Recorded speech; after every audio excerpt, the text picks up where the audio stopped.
আশিস বাংলা পুরো চ্যানেলে আজকে আমি বৈষ্ণব পদাবলীর কি মোহিনী জানো বধূ কি মোহিনী জানো এই পত্রে নিয়ে আলোচনা করব। তবে এই আলোচনায় যাওয়ার পূর্বে প্রত্যেককে আমার এই চ্যানেলটি সাবস্ক্রাইব করতে অনুরোধ করি এবং এই ধরনের ভিডিও সবার আগে পেতে বেল আইকনটি ক্লিক করে দেওয়ার জন্য অনুরোধ জানাই।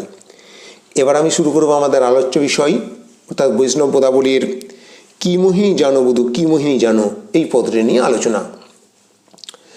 এই কি মোহিনী জানো বধূ কি মোহিনী জানো এই পদটি বৈষ্ণব পদাবলীর প্রেম বৈচিত্র্য ও আক্ষেপ অনুরাগ পর্যায়ের পদ।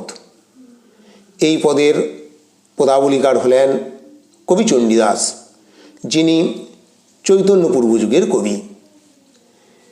তাহলে এই পদটি সম্পর্কে পুঙ্খানুপুঙ্খভাবে জানতে হলে তার আগে আমাদেরকে জানতে হবে প্রেম বৈচিত্র্য কাকে বলে বা আক্ষেপ অনুরাগ বলতে আমরা কি বুঝি।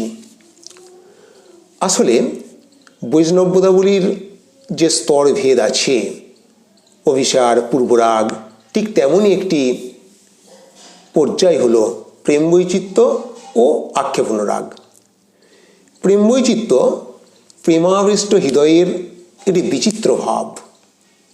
হৃদয়ে গভীর প্রেম বিকশিত হলে প্রিয়কে কাছে পেয়েও হারাবার যে দুশ্চিন্তা, প্রিয় কাছে আছে কিন্তু বারবার হারানোর যে ভয়, সেই চিন্তা ও বিরহবোধের আস্বাদযোগ্য রূপই হলো প্রেম বৈচিত্র্য।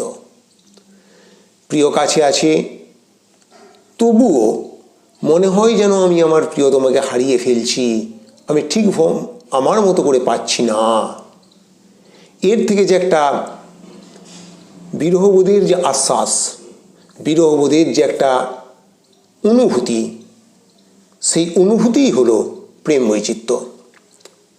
শ্রীরূপ গোস্বামী তার উজ্জ্বল নীলমণি গ্রন্থে প্রেম বৈচিত্র্যের সংজ্ঞা দিয়েছেন এইভাবে: প্রিয়স্য সন্নিকর্ষেপি প্রেমোৎকর্ষ স্বভাবত যা বিশ্লেষ ধিয়াতি সৎ প্রেম বৈচিত্র্য মেচ্যতে।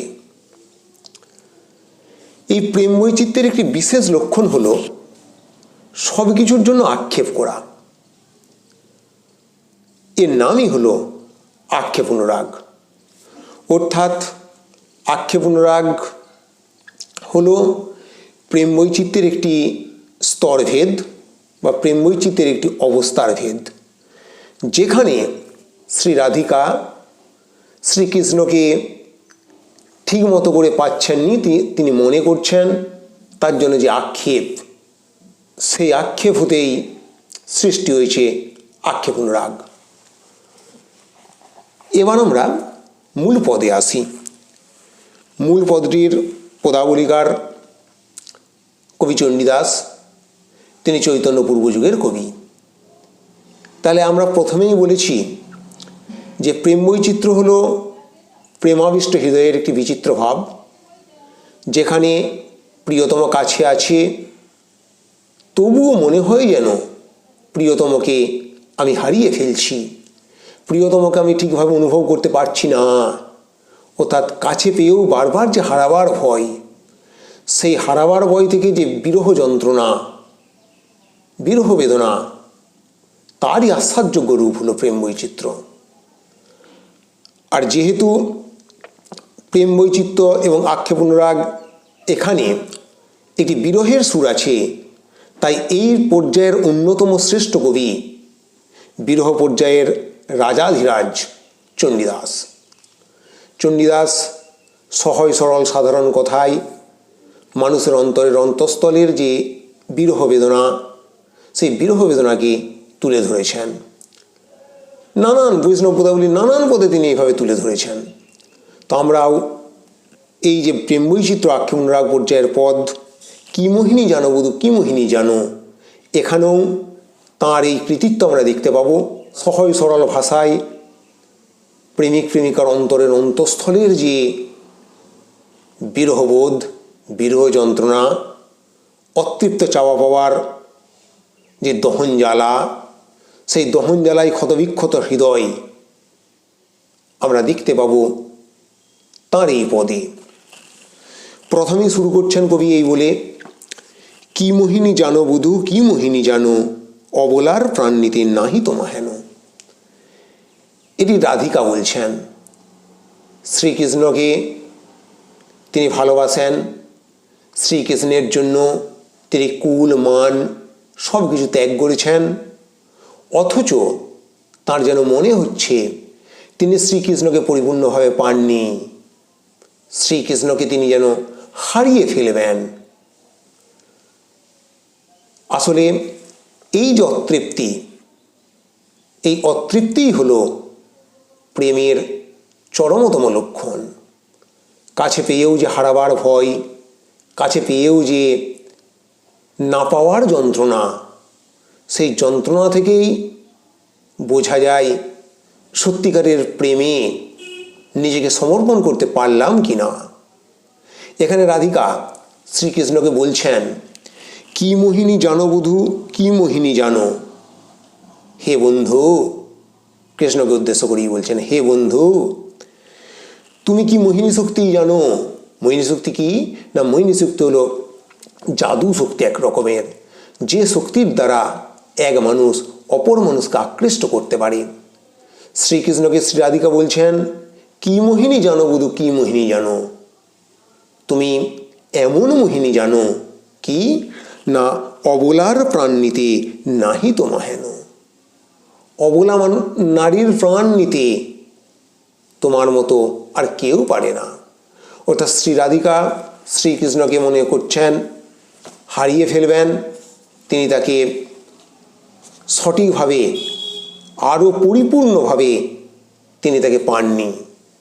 এই যে যন্ত্রণা, সেই যন্ত্রণা থেকেই তিনি বলেছেন, কি মোহিনী জানো, তুমি জাদু শক্তি জানো, মোহ জানো। সেই মোহর জন্যই তুমি কি করেছো না, অবলার প্রাণ নিতে নাহি তোমা হেন। অবলা মানে নারী, মেয়ে, আমার মতো মেয়ে তোমার উদ্দেশ্যে ছুটে এসেছে, তোমার পদতলে সমর্পণ করেছে। অর্থাৎ রাধিকা যেন নিজের প্রাণ উৎসর্গ করেছে শ্রীকৃষ্ণের পদতলে। আর অন্তরের ইচ্ছা কি না, কৃষ্ণও তার পরিপূর্ণ করে অনুভব করুক, কৃষ্ণকে তিনি পরিপূর্ণভাবে পান। কিন্তু রাধিকা মনে করছেন যে তিনি কৃষ্ণকে ঠিকভাবে পাননি, সেই কারণেই বলছেন যে অবলার প্রাণ নিতে নাহি তোমা হেন। ঘর কইনু বাহির, বাহির কইনু ঘর, পর কইনু আপন, আপন কইনু পর। এই শ্রীকৃষ্ণকে পাবো বলেই তো সময় সংসার সব কিছু মিথ্যে করে, কুল শীল মান সব কিছু বিসর্জন দিয়ে ঘর কইনু বাহির, ঘরকে বাহির করলাম, ঘরকে পর করলাম। তিনি ছিলেন আয়ান ঘোষের স্ত্রী বৃষভানু নন্দিনী। তাহলে তার এই যে ঐতিহ্য, কুলবধূর যে লজ্জা, কুলবধূর যে সামাজিক দায়বদ্ধতা, সামাজিক মান সম্মান, তিনি সব কিছুকে বিসর্জন দিয়েছেন। ঘর কইনু বাহির, যেটা নিজের আপন ঘর ছিল, সেই ঘরকে পর করলাম। কিসের জন্য না, শ্রীকৃষ্ণের পদতলে নিজেকে সমর্পণের জন্য। পর বাহির কইনু ঘর, যেটা বাহির তাকে ঘর করলাম। পর কইনু আপন, আপন কইনু পর। পরকে আপন করেছি আর আপনকে পর করছি। সব কিছু কুলশীল মান সম্মান সব কিছু বিসর্জন দিয়েছি। শুধু যে সব কিছু বিসর্জন দিয়েছি, নিজের আত্মত্যাগ করেছি তাই নয়, কুলশীল মান লাজ লজ্জা কেবলমাত্র তাই বিসর্জন দিইনি, প্রাকৃতিক যে নিয়ম সেই নিয়মকেও অবহেলা করেছি। রাতি কইনু দিবস, দিবস কইনু রাতি, দিনকে রাত করেছি, রাতকে দিন করেছি। অর্থাৎ রাতে যে কাজ করার কথা সেটা দিনে করেছি, আবার দিনে যে কাজ করা কথা তা রাতে করেছি। প্রাকৃতিক যে নিয়ম, সেই নিয়মকে আমি অতিক্রম করেছি, নিয়মকে ভেঙে ফেলেছি। তবুও কি না, বুঝিতে নারিনু বন্ধু তোমার প্রীতি। ঘরকে পর করলাম, পরকে ঘর করলাম, ঘরকে বাহির করলাম, বাহিরকে আপন করলাম। প্রাকৃতিক নিয়মকানুনকে ছিন্ন করলাম, অস্বীকার করলাম, তবুও তো হে বন্ধু তোমার প্রীতি বুঝতে পারলাম না। কোন বিধি সিরজিল সতীর শেউলি, এমন ব্যথিত নয় ডাকি বন্ধু বলি। বিধাতা যেমনভাবে স্রোতের শেওলাকে সৃষ্টি করেন, ঠিক তেমনভাবেই এমন ব্যথিত নয়, এমন ব্যথিত মানুষ নয় যাকে আমি বন্ধু বলে মনে করি, বন্ধু বলে ডাকি। শেওলার বৈশিষ্ট্য কি না, স্রোতের শেওলা, যেদিকে স্রোত যায় সেদিকেই ভেসে যায়। ঠিক শ্রীকৃষ্ণের স্রোতে নিজেকে ভাসিয়ে দিয়েছেন শ্রী রাধিকা। নিজের যে ঐতিহ্য, নিজের যে কুলশীলতা, মান সম্মান, নিজের যে বৈশিষ্ট্য, সব কিছুকে তিনি বিসর্জন দিয়েছেন, কৃষ্ণের প্রেমে নিজেকে ভাসিয়ে দিয়েছেন। যেমন স্রোতে ভেসে যায় শেওলা, ঠিক তেমনি শ্রীকৃষ্ণের ভালোবাসার টানে, শ্রীকৃষ্ণকে ভালোবেসে, শ্রীকৃষ্ণের প্রেমের পদতলে নিজেকে সমর্পণ করে নিয়োজিত করেছেন, নিজেকে উজাড় করে দিয়েছেন। অথচ এমন ব্যথিত নয় ডাকি বন্ধু বলি। এখানে অতৃপ্ত চাওয়া পাওয়ার দহন জ্বালায় ক্ষতবিক্ষত হতে থাকা রাধিকার পরিচয় আমরা পাই। যে রাধিকা প্রেমের সমুদ্রে নিজেকে ভাসিয়ে দিয়েছেন, অথচ সেই সমুদ্রে তিনি তল পাচ্ছেন না। তিনি মনে করছেন শ্রীকৃষ্ণকে পরিপূর্ণভাবে পাওয়া হলো না। শ্রীকৃষ্ণকে হারাবার একটা বোধ সর্বদাই তার মনে জেগে থাকে। বধূ যদি তুমি মরে নিদারুণ হও, মরিব তোমার আগে দাঁড়াইয়া রও। হে বধূ, হে শ্রীকৃষ্ণ, তুমি যদি এত নিষ্ঠুর হও তবে তুমি দাঁড়াও, তোমার আগে আমি প্রাণ বিসর্জন দিই, প্রাণ ত্যাগ করি। আসলে রাধিকার প্রেম পূজা সুলভ সুচিতায় অভিষিক্ত। তার মধ্যে আছে একটা পূজারিণী সুলভ উৎসর্গের চেতনা। তিনি শ্রীকৃষ্ণের পদতলে পরিপূর্ণভাবে নিজেকে সমর্পণ করেছেন। তাই শ্রীকৃষ্ণের সামান্যতম বিরহে তিনি কাতর হয়ে পড়েন।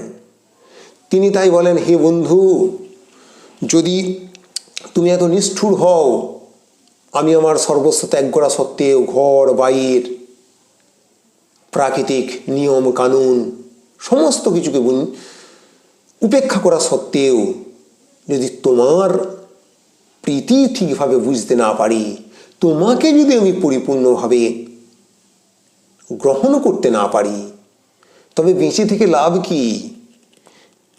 মরিব তোমার আগে দাঁড়াই রাও, তোমার সামনেই আমি প্রাণ ত্যাগ করব। কারণ যে দেহে শ্রীকৃষ্ণের কোনো স্থান নেই, যে শ্রীকৃষ্ণের জন্য সমস্ত জীবন উৎসর্গ করেও শ্রীকৃষ্ণকে পরিপূর্ণভাবে উপলব্ধি করতে পারল না, শ্রীকৃষ্ণকে ঠিকভাবে পেল না, সেই শ্রী রাধিকা মৃত্যুবরণ করবে। কারণ বেঁচে থাকা তার পক্ষে সম্ভব নয়। বাসুলি আদেশে দ্বিজ চণ্ডীদাস কয়, পরের লাগিয়ে কি আপন পর হয়। তখন বাসুলির পূজারী চণ্ডীদাস বলছেন যে পরের জন্য কি আপন কখনো পর হয়।